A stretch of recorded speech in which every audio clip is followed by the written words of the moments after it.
तवज्जो देकर बुलाने के लिए और बेहद शुक्रिया तथास्तु मंच को कि हमें ये मौका देने के लिए कि दस्तक के माध्यम से आप लोगों के मन के किवाड़ पे हम दस्तक दे पा रहे हैं अपनी रचनाओं के माध्यम से, अपनी कविताओं के माध्यम से।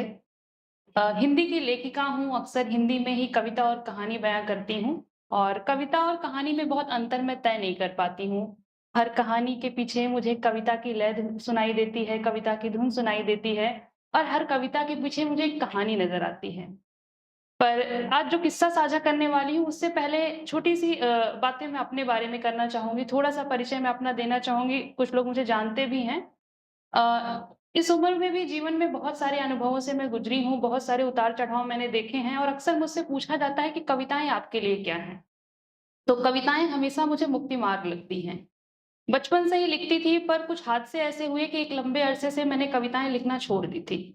और जब मैंने दोबारा कलम उठाई, तो वो वक़्त ऐसा था कि आप लोगों ने मणिकर्णिका घाट सुना होगा, बनारस में वो घाट है जहाँ पर आप पहुँचते हैं और बैठते हैं तो आप महसूस करते हैं कि जीवन और मरण के बीच एक बहुत धुंधली-सी रेखा है।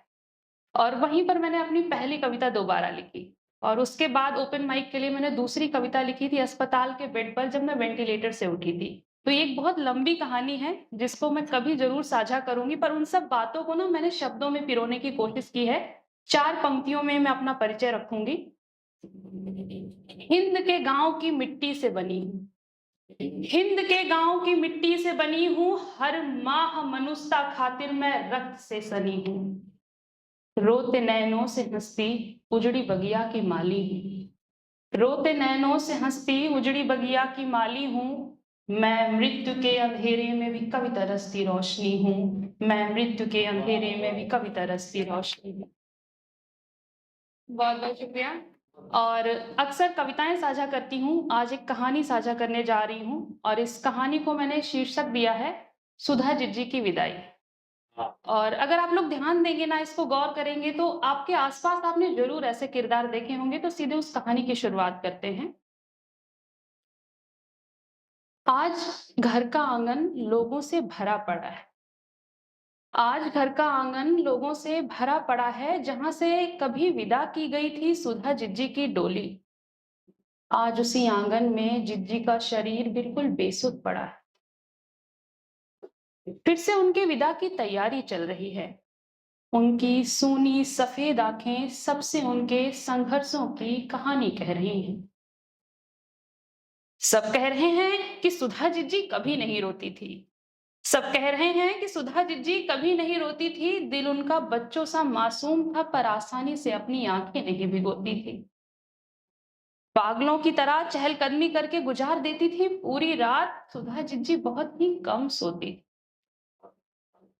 कोई कहता था कि बड़ी सख्त दिल है, कोई कहता था कि ये स्वार्थी है बड़ी। लेकिन किसी ने कभी देखा ही नहीं कि जिंदगी की जंग उसने कितनी बहादुरी से थी लड़ी। पहली बार सुधा जिज्जी रोई थी बेतहाशा उस शाम, जब आखिरी मिलन था उनका अपने प्रेमी के संग। वैसे तो सुधा जिज्जी थी बड़ी किस्मत वाली, बाबा का लाया रिश्ता टाल सकती थी, दुनिया से बगावत कर वरमाला अपने प्रेमी के गले में डाल सकती थी। पर वो थी घर की सबसे बड़ी बेटी, ये बात अपने दिलो दिमाग से वो कैसे निकाल सकती थी। दूसरी दफे सुधा जिज्जी रोई थी उस रोज, जब अस्पताल में उनकी गोद में दम तोड़ गया था उनका 5 साल का दुलरुआ बेटा। कोई मंदिर, कोई मस्जिद, कोई दरगाह, कोई इबादत घर नहीं बचा था जहां उसने अपनी इकलौती औलाद की सलामती के लिए अपना आंचल न फैलाया हो। उसके कलेजे के टुकड़े को विदा किया गया था उसकी ही आंखों के सामने उस सफेद चादर में। उस रोज जिज्जी की चीखों से कांप गया था उस अस्पताल का कलेजा भी, चीख चीख कर सूख गया था उनका हलक, पत्थर सी हो गई थी सुधा जिज्जी की आंखें। यूं लग रहा था कि उनकी आंखों में आज आंसू नहीं, यूं लग रहा था आज उनकी आंखों में आंसू नहीं, उनकी छाती का दूध उतर आया। इसके बाद फिर आखिरी दफा वो रोई थी मात्र 39 की उम्र में, जब उनके ऊपर से उठ गया था उनके ही पिया का साया। लाल साड़ी में सुधा जिज्जी कितना जचती थी, हरी चूड़ियां उनकी कलाई पर कितना फबती थी। हर तीज त्योहार 16 सिंगार कर निर्जला व्रत रखकर वो जीजा जी की उम्र बढ़ाती थी। पर वो ऊपर से लिखवा कर आई थी न जाने किस काली कलम से अपनी किस्मत के उनके हिस्से खुशियां कभी रुक ही नहीं पाती थी। सुधा जिज्जी मजबूत होने का लाख दिखावा करती। सुधा जिज्जी मजबूत होने का लाख दिखावा करती, पर दोपहरिया तिजहरिया में रात के सन्नाटे में हर रोज उनके कमरे से उनकी सिसकियों की आवाज आती थी। सब उसको समझाते थे कि बिटिया, किस्मत का लिखा भला कोई कहाँ टाल पाया है जो तू टाल सकती है। जिज्जी सबकी सुनकर चुप रह जाती थी, पर उनकी लाल आंखें चीख चीख कर बहुत कुछ कह जाती थी। मैंने सुधा जिज्जी को हंसती खिलखिलाती गुड़िया से पत्थर की मूरत बनते देखा था। रेडियो पर गाने का एक मुखड़ा पर सुन तोते की तरह रट लेने वाली मेरी सुधा जिज्जी को मैंने हर दिन उनकी याददाश्त थोड़ा थोड़ा खोते देखा था। कभी कभी तो वो सब भूलकर खूब हंस कभी कभी तो वो सब भूलकर खूब हंसती खिलखिलाती थी, पर अचानक से जैसे उनके हलक में कुछ फंस सा जाता था और वो किसी निर्जीव की तरह बिल्कुल शांत हो जाती थी। पीठ पीछे गांव वाले उसे पगलिया बुलाते थे। पीठ पीछे गांव वाले उसे पगलिया बुलाते थे। उसके अस्त व्यस्त से पहनावे का, उसके उलझे बालों का बड़ा मजाक उड़ाते थे। सुधा जिज्जी दुख की बातों पर खी कर हंसती और खुश होने वाली बातों पर दहाड़े मार मार कर रोने लगती थी। भाइयों ने अब तक तो उन्हें बड़ा संभाल कर रखा था, पर भौजाइयों को जिज्जी का मायके में रहना बहुत अखरता था। डायन है ये, सबको खा गई है। अब यहाँ डेरा जमा कर बैठी है, न जाने कब तक हमारी छाती पर ये मूंग दलेगी। पसेरी पसेरी भर के खाती है, न जाने इससे हमें मुक्ति कब मिलेगी। सुधा जिज्जी इस बात पर भी दांत निकालकर हंस पड़ती थी। अम्मा बाबू के जाने के बाद उन्हें उस घर में एक कमरा भी नसीब नहीं हुआ। उनकी खटिया भैंसों के भूसे वाले कमरे में लगती थी।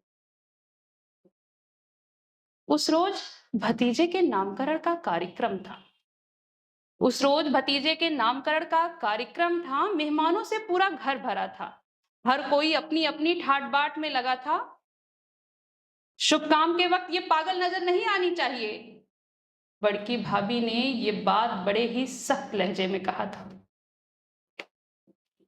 उस रोज सुधा जिज्जी को बांध दिया गया था उस कमरे में, जैसे बांध दी जाती है खूंटे से कोई गाय। आखिर अपने मायके वालों के सामने अपनी फजीहत ना हो, इसके लिए भाभी और भाई को सूझा था बस यही एक उपाय। पूरा दिन सब अपने अपने कामों में लगे रहे। मेहमानों को तरह तरह के पकवान परोसे गए। उस पागल को भी लगती होगी भूख, ये बात किसी को जरूरी कहाँ लगती थी। हाँ हाँ, मेहमानों को विदा करने के बाद छोटे भाई को याद आया कि आज तो जिज्जी को खाने का भी ना पूछा गया, बेचारी भूखी होंगी पड़ी। वैसे तो रोज रोज की चिक चिक से वो भी खींचता था सुधा जिज्जी से, पर आज उसे इंसानियत के नाते लगा कि उससे भूल हो गई बड़ी। रसोई में बर्तन सारे खाली पड़े थे। फिर उसे याद आया कि भगोने में ना कल के कुछ पकवान बचे पड़े थे। आज उसने अपने हाथों से जिज्जी के लिए थाली लगाई, बिल्कुल वैसे जैसे जिज्जी थाली सजाकर बचपन में उसे अपने हाथों से खिलाती थी। पर सुधा जिज्जी के कमरे में दाखिल होते ही थाली उसके हाथों से छूट गई। सबके हलक में फांस की तरह अटकने वाली जिज्जी की अटकी हुई सांसों की माला सांस टूट गई। उनका सुर्ख सफेद चेहरा बता रहा था कि दम तोड़ते वक्त वो कितना छटपटाई होंगी, पर ढोल तमाशे के शोर शराबे में उनकी आवाज किसी को कहाँ आई होगी। भाई माथा पकड़े बैठे हैं। भाभियां अब दुनिया को दिखाने की खातिर दहाड़े मार मार कर रो रही हैं। जिज्जी का चेहरा अब हो गया है चांद की तरह शीतल, कितनी मासूमियत से वो सो रही हैं। जिज्जी अब तुम जाओ। जिज्जी अब तुम जाओ अपने देश, वहां तुम खूब खुलकर रो लेना। अम्मा बाबू से मिलना, जीजा से बीच राह छोड़ जाने की शिकायत जी भर के करना, और अपने नन्हे बबुआ को कलेजे से लगाकर अपनी सारी अधूरी नींदें सो लेना। जिज्जी तुम खूब खुलकर रो लेना। जिज्जी तुम जाओ, तुम खूब खुलकर रो लेना। बहुत-बहुत शुक्रिया, बहुत-बहुत धन्यवाद। और आखिर में जाते-जाते 2 पंक्तियाँ मैं आप सबके नाम रखूँगी, हम सभी कलाकार, और मुझे लगता है कि अक्सर हम एक-दूसरे की मन की बातें साझा कर ही देते हैं। शायद इन पंक्तियों से आप लोग जुड़ पाएँ, तो आप लोगों के ही नाम ये पंक्तियाँ मैं रखूँगी। अब तक कैसी भी थी काली स्याह रात, अब तक कैसी भी थी काली स्याह रात, खुदा मुझे इस चेहरे पर गुरूर चाहिए। जिंदगानी कैसी भी थी, जिंदगानी कैसी भी थी, मौत मुझे मशहूर चाहिए। बहुत बहुत शुक्रिया, बहुत बहुत शुक्रिया।